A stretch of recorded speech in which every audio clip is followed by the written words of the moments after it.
Hey guys, welcome to Magazine Monday in April. I hope you can see me okay. I've got my camera turned around, so we're just gonna go for it. During the month of April, if you've watched the other videos, you know, but if you haven't, welcome.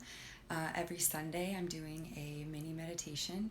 Every Monday, I'm reading an article from one of the magazines that we carry at Iridaeza. And Tuesday, I'm doing a product feature. So stay tuned and look out for that. You can also sign up for our newsletter online, iridaeza.com. The link's in the bio.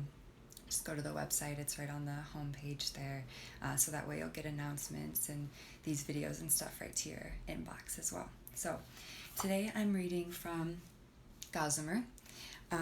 This magazine is really more like a coffee table book. It's just incredible. I can't speak highly enough for all of the magazines that we carry, but this one is a little extra special too. So today I'm going to be reading about Céline Semaan of Slow Factory. Very excited to be reading about her. So, Céline Semaan, the fashion activist on building sustainable systems, self-healing, and rejecting the cool kids. So this is a conversation that has been edited and condensed for clarity. And so right now, if you want to pause and grab a cup of tea or maybe move to the couch and get comfy, this reading will probably be less than 10 minutes. So yeah, feel free to just chill and listen. Okay, again, so this is a conversation between the writer and Céline Semaan. I ended up here sort of by accident. I was in Montreal working in digital literacy, access to information, and open knowledge. A lot of peer-to-peer education. It was oddly similar to what I do now in the fashion space. I had a blog about interaction design and information architecture. Someone at an agency in New York was familiar with my blog and was hiring, so I got the job here. I was living in Montreal because my family and I escaped the war in Lebanon when I was 4 years old. In 1995, when the war ended, my parents and I moved back to Lebanon. So half my life was Lebanon, Montreal, Lebanon. So when it came time to continue my studies, my parents insisted I go back to Montreal because it was a freer education and would give me access to a lot of things I couldn't otherwise have access to. I studied computational arts and interaction design, basically using technology and art to create responsive and immersive environments. Making dolls that can react to touch and play videos, or making a whole room interactive according to someone's proximity to the walls. But in 2006, on the day I was leaving to go there, another war started in Lebanon. I got a phone call from my mom at 6 or 7 in the morning, and she said, "You won't be able to come today because they shut down the airport and there are bombings." And then the line cut out. That whole summer, there was a war between Lebanon and Israel. At the time, I was working a lot with video, mashups, found footage, video art, installations, and such. So I recorded CNN on VHS. I still had a VHS recorder. And I put my mom's voice on top of it, so CNN was muted. That installation was my last piece. With the war happening in Lebanon, I thought, okay, I need to work. I need to actually do something that's in the realm of working because I'm now an artist, and that's crazy. What if my parents need to come here and I need to support them? So I made a conscious decision that summer to stop doing art and go more into design.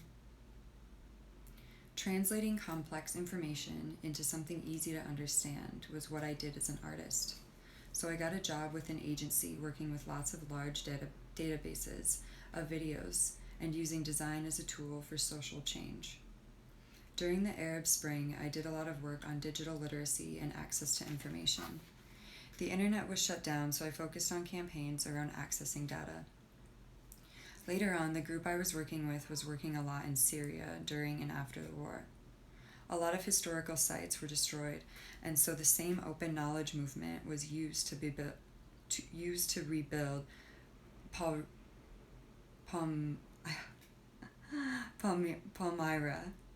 to rebuild the architectural sites, but in the digital space.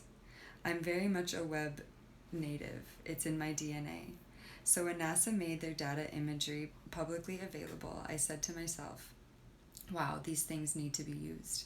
We need to materialize the immaterial. We need to materialize these open data images because they are about the earth. They are about the environment, and this information needs to be accessible. I came up with the idea of printing them on fabric so that people could quite literally wrap themselves with this information. And that was the start of Slow Factory. It took me 2 years to research how I was going to print them in a way that wouldn't impact the environment or human rights, because the two are very much intertwined. That's how I accidentally stumbled into fashion, by looking at the systems behind fashion, the systems in which the fashion industry operates. At the time, the fashion world did not have any kind of transparency because luxury thrives on opacity. I was like, oh my god, this is so corrupt. Yet, culturally, it was considered totally fine, business as usual. My research gave me a lot of awareness around supply chain and colonialism and what the economic realities of both are today. The supply chains are based on the same routes, essentially, as colonial routes. I started talking a lot more about activism in fashion and the link between the two, and also about the politics of fashion, about where we're sourcing these items. I realized that what I was actually doing was sustainability literacy, so I started a conference called Study Hall, and I continue to work on that and Slow Factory. I eventually chose a square piece of silk fabric on which to print these images. We used photographs that were part of NASA's Images of Change, which showed the Earth before and after. We also made a dress out of the Greenland ice map to raise awareness that 13% of the ice cap is lost every year. As of today, in Greenland, there's a whole ice sheet that does not exist anymore. Today. It's fucked up. The dress got a lot of attention. It went viral, though not in fashion. Not one fashion publication covered what we were doing. But Scientific American, and Fast Company, and Wired did. Those were the kinds of publications supporting the work we were doing. Slowly but surely, though, I managed to get my foot in the door. Fashion as a medium creates meaning. Whatever you wear, whatever the item is, it has a meaning. And meaning creates culture. What we observe, of course, is what culture creates, which can mobilize people. It can create movements. So from that train of thought, I started thinking about fashion as a tool for activism. When I first started, people thought the two concepts were way too far from each other. Fashion is about luxury, it's about the dream, it's frivolous. But I argued that no, fashion is an accessible form of art. It's a utilitarian piece of art. You cannot walk around naked. You have to wear something, and there's no such thing as a neutral piece of clothing. Because even a white t-shirt has a meaning. Where that white t-shirt was made has a meaning. The cotton industry is very much related to slavery in America and to the British Empire. It's not neutral. Nothing is neutral. And nothing is objective. This is a concept I talk about a lot because objectivity is a form of oppression. Because if you look at objectivity, what is neutral and objective if not the white gaze? If not white supremacy, then the whiteness of, for instance, Western philosophies which introduce this notion of neutrality.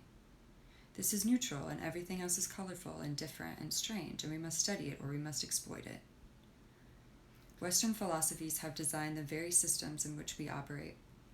For instance, we create something, we use it, and then we discard it. And the shorter the timeline, the better, because then you repeat that infinitely, and that's what capitalism is. Slow Factory started with the concept, we are the universe. It's evolved in recent years, specifically since our partnership with the United Nations, and is becoming more of an agency or lab. We do a lot of experimentation and research in terms of new materials and consumer perception. Awareness is key in introducing innovations. We're starting to work with a lot more solution providers and also brands who are curious and interested in funding the research that we need to find these answers and to incorporate them. Oftentimes, the brand is aware of a solution, but their system is such that they cannot implement it. So how one implements solutions sustainable is also something we work on. There are costs, and not just monetary costs. There are human people that work within the supply chain. There are human people that work within the supply chain that are going to be affected. So how do we change these systems? The reason we can't have innovations infiltrate the market is because the system is so heavily reliant on one resource. Hemp, for example, is an incredible fabric for many properties. It uses way less water. It's important to look into it as an alternative to cotton, and there are a lot of designers out there who are already using it. But it's also important to start looking into recycled cotton, recycled fibers, and recycled fabric as well, because we tend to go for just one solution and one solution only. We have to diversify our portfolio of solutions. Otherwise, we are going to run into the same problems that we have now, which is all the eggs in one basket, which is oil. Now I have the privilege of being inside. Now brands are like, okay, we heard you. Come in. What would you do? And that's when Slow Factory became more of an agency. Now I can bring in my team and we can assess how we're going to create change at scale. It all goes back to my roots in system design. For several years, I felt like a geek trying to fit in with the cool kids, and I failed at it miserably, many times, because I felt like I lost myself entering into fashion. I tried to appear as if I didn't care. I'm not a geek, I'm like you. But no, I am who I am. I'm a researcher. I'm someone who is going to study things. I'm going to be writing thoroughly about them, and if it's not cool to you, then fuck you. My awareness has developed into accepting who I am, someone who does not come from fashion, but who is bringing a breath of fresh air into it and kicking the door open, shining a light into these dark, old, colonial systems that need to be changed. I have my own trauma coming from my own place of war and exile. Like a lot of people, I live with a lot of pain. So from a very young age, I have explored healing in an experimental way. I can tell you how I cope with trauma is through healing. Healing and care are the most important things we can do to and for ourselves. I have a lot of peers who are activists in different fields, gun control, racial justice, all sorts of inequalities. It's crazy. We're human beings fighting against a large system that's way stronger than we are. So we talk a lot about self-healing. I had 2 back surgeries in 2016 as a result of the psychological weight I was carrying on my shoulders. Another activist peer of mine also had 2 back surgeries. I am surrounded by activists who suffer from so many physical illnesses, emotional illnesses, and for some intergenerational illnesses. Learning how to heal yourself is important. For me, I physically heal myself with cupping. I do it to myself, I do it on others, and I also taught my partner to do it so we can do it on each other. In Lebanon, we drink hot rose water for cramps or the stomach. We work with anise and different types of molasses. CBD is extremely healing for the body, internally and externally, so that's something I experiment with and look into.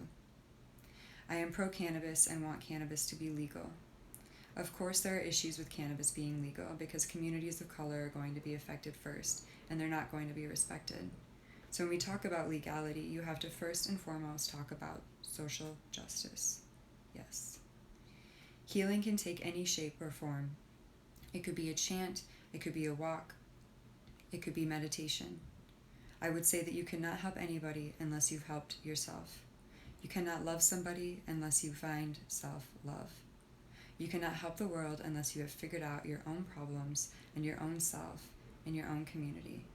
I really think it starts from within.